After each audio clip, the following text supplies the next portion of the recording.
नमस्कार। आज हम पढ़ रहे हैं मुंशी प्रेमचंद जी की कहानी लाग डाट।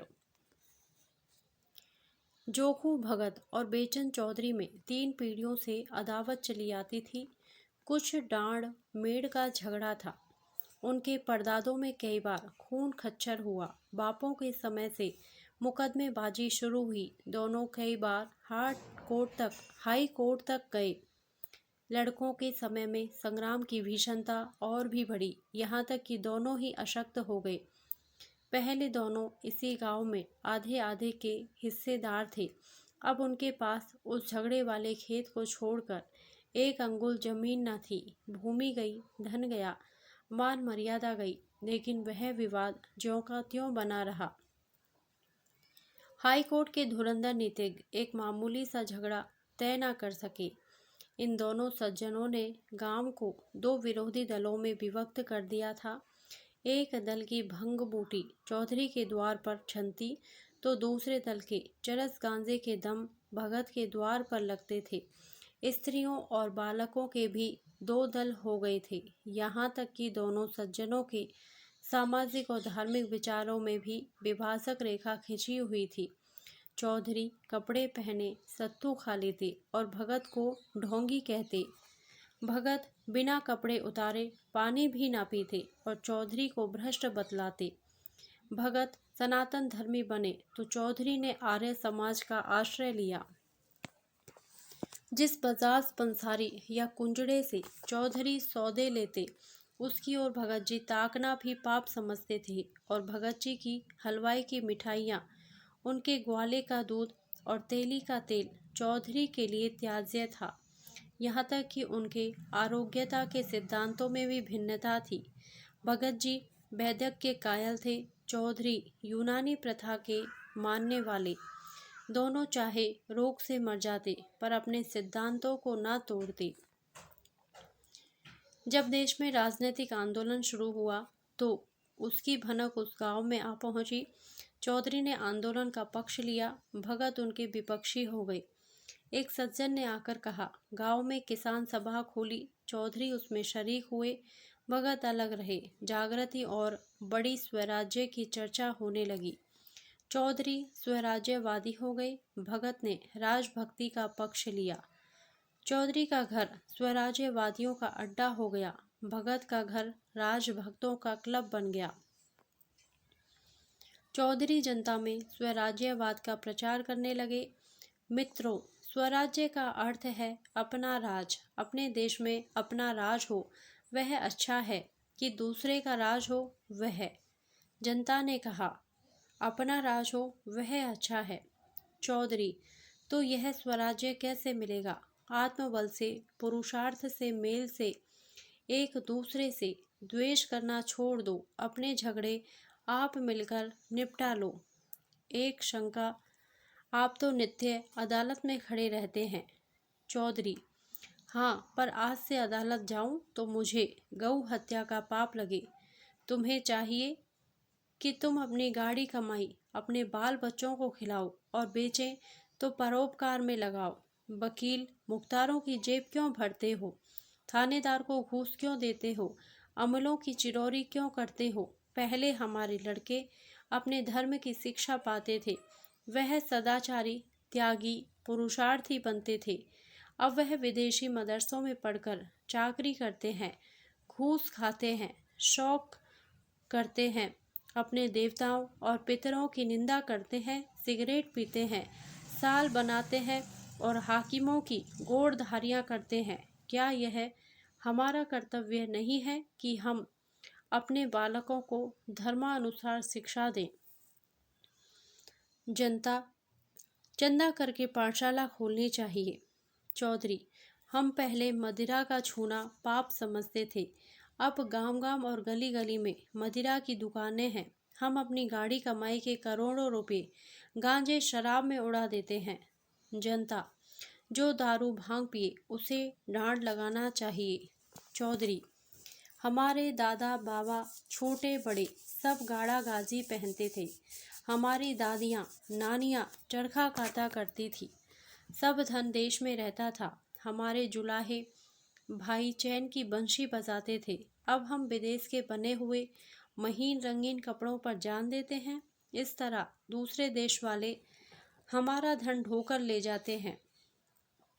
बेचारे जुलाहे कंगाल हो गए। क्या हमारा यही धर्म है कि अपने भाइयों की थाली छीनकर दूसरों के सामने रख दें?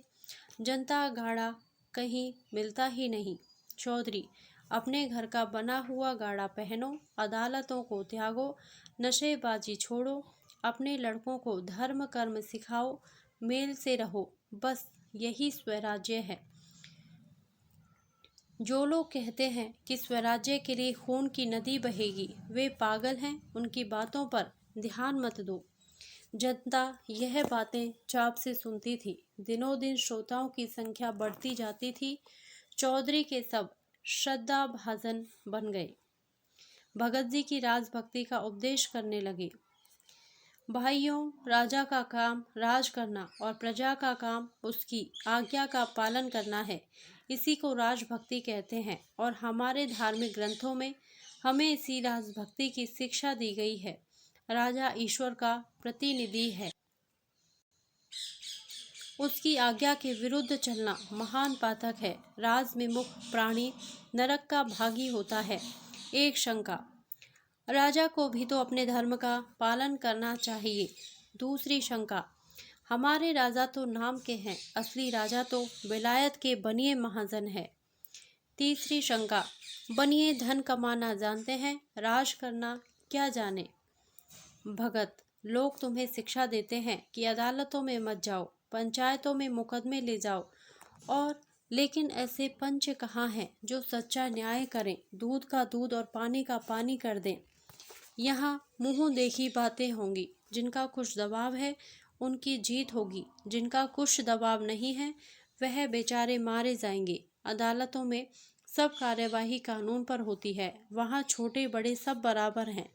शेर बकरी एक घाट पर पानी पीते हैं। दूसरी शंका, अदालतों का न्याय कहने ही को है। जिसके पास बने हुए गवाह और दांव पेच खेले हुए वकील होते हैं उसी की जीत होती है। झूठे सच्चे की परख कौन करता है? हाँ, हैरानी अलबत्ता होती है।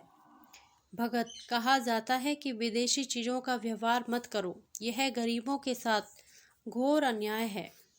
हमको बाजार में जो चीज़ सस्ती और अच्छी मिले वह लेनी चाहिए, चाहे स्वदेशी हो या विदेशी। हमारा पैसा सेंत में नहीं आता है कि उसे रद्दी भद्दी स्वदेशी चीज़ों पर फेंकें। एक शंका, अपने देश में तो रहता है, दूसरों के हाथ में तो नहीं जाता। दूसरी शंका, अपने घर में अच्छा खाना ना मिले तो क्या विजातियों के घर का अच्छा भोजन खाने लगेंगे? भगत, लोग कहते हैं लड़कों को सरकारी मदरसों में मत भेजो। सरकारी मदरसे में ना पढ़ते तो आज हमारे भाई बड़ी बड़ी नौकरियां कैसे पाते, बड़े बड़े कारखाने कैसे बना लेते। बिना नई विद्या पढ़े अब संसार में निबाह नहीं हो सकता। पुरानी विद्या पढ़कर पत्र देखने और कथा बाँचने के सिवाय और क्या आता है? राजकाज क्या पट्टी पोथी बाँचने वाले लोग करेंगे? एक शंका, हमें राजकाज न चाहिए, हम अपनी खेती बाड़ी में ही मगन हैं, किसी के गुलाम तो नहीं। दूसरी शंका, जो विद्या घमंडी बना दे उससे मूर्ख ही अच्छा। यह नई विद्या पढ़कर तो लोग सूट वूट घड़ी छड़ी हैट कैट लगाने लगते हैं और अपने शौक के पीछे देश का धन विदेशियों के जेब में भरते हैं। ये देश के द्रोही हैं। भगत, गांजा शराब की ओर आजकल लोगों की कड़ी निगाह है। नशा बुरी लत है, इसे सब जानते हैं। सरकार को नशे की दुकानों से करोड़ों रुपये साल की आमदनी होती है। अगर दुकानों में न जाने से लोगों की नशे की लत छूट जाए तो बड़ी अच्छी बात है। वह दुकान पर ना जाएगा तो चोरी छिपे किसी न किसी तरह दूने चौगने दाम देकर सजा काटने पर तैयार होकर अपनी लत पूरी करेगा। तो ऐसा काम क्यों करो कि सरकार का नुकसान अलग हो और गरीब रैयत का नुकसान अलग हो, और फिर किसी किसी को नशा खाने से फ़ायदा होता है। मैं ही एक दिन अफीम न खाऊं तो गांठों में दर्द होने लगे, दम उखड़ जाए और सर्दी पकड़ ले। एक आवाज़ शराब पीने से बदन में फुर्ती आ जाती है। एक शंका, सरकार अधर्म से रुपया कमाती है, उसे यह उचित नहीं। अधर्मी के राज में रहकर प्रजा का कल्याण कैसे हो सकता है। दूसरी शंका, पहले दारू पिलाकर पागल बना दिया, लत पड़ी तो पैसे की चाट हुई।